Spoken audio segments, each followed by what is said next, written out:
my name is Madeline Wida, and I'm here to show you and tell you about all the creations that Walt Disney was able to achieve in his lifetime, as well as why he deserves another monument in his name. Walt Disney found himself in his childhood in a poor family, not ever having enough money to go into an amusement park. He often found himself looking through a fence at the amusement park, seeing how it didn't bring families together.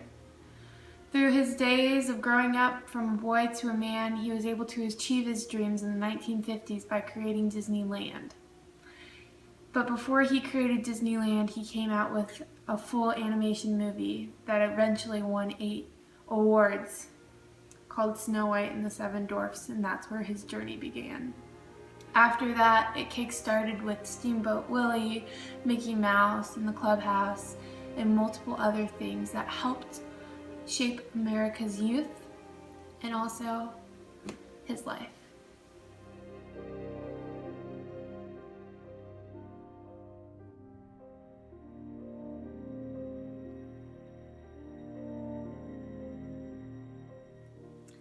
Walt Disney's family's connection was never a great one. At the age of 16, he dropped out of school and joined the Red Cross in order to get away from his family. Later, he became an ambulance driver in France during World War I.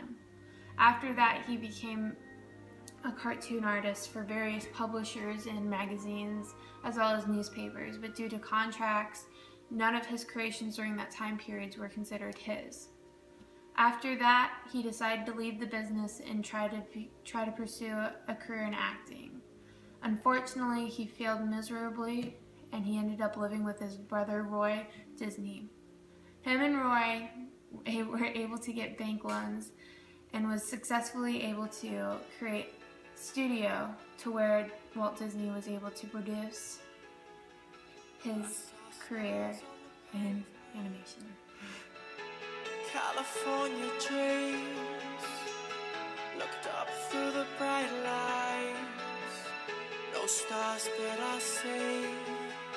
You said it's all. After Disneyland opened, the revenue from the sales and the tickets just were a constant flow of economic relief for Disneyland in the amusement park.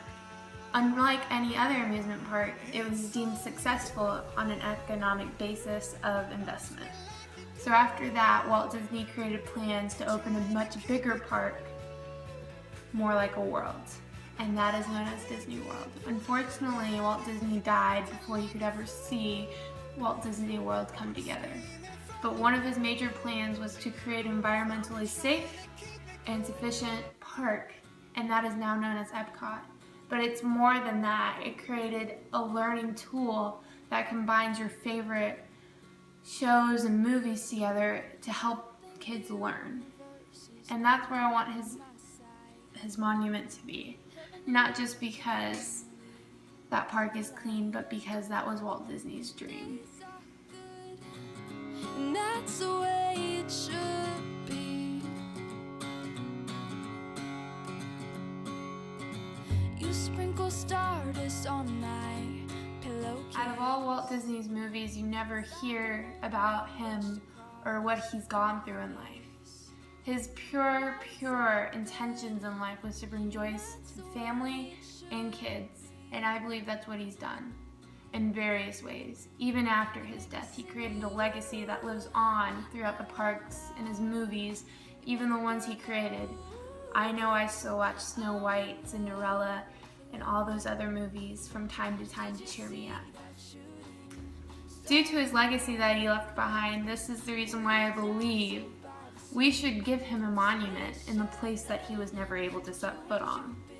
In Disneyland, you have his apartment and so much history behind it. But Disney World, sure, after all the glam and the princesses and the princes and the characters, there's not much of Walt Disney there. I think by putting a monument in Epcot to, help children learn about where this all started from a man with an idea, with a man with a mouse, a man with an ambition. I believe Walt Disney should have a monument for those reasons and those reasons alone. You make me sing, ooh.